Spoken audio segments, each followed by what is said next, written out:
قدر تو وہ ہوتی ہے جو کسی کی موجودگی میں ہو، جو کسی کے بعد ہو اسے پچھتاوا کہتے ہیں۔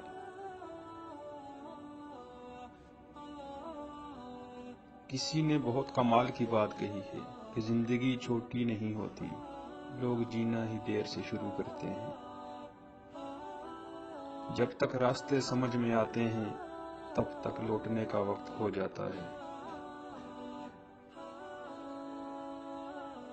انسان غیروں سے ملی عزت اور اپنوں سے ملی ذلت کبھی نہیں بھولتا۔ ایک خوبصورت دل ہزار خوبصورت چہروں سے بہتر ہے۔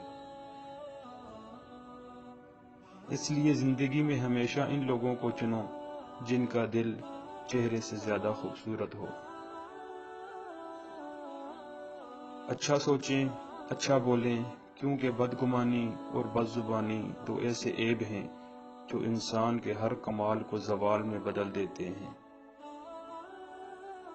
فاتحہ لوگوں کے مرنے پر نہیں، احساس کے مرنے پر پڑھنی چاہیے، کیونکہ لوگ مر جائیں تو صبر آ جاتا ہے، مگر احساس مر جائے تو معاشرہ مر جاتا ہے۔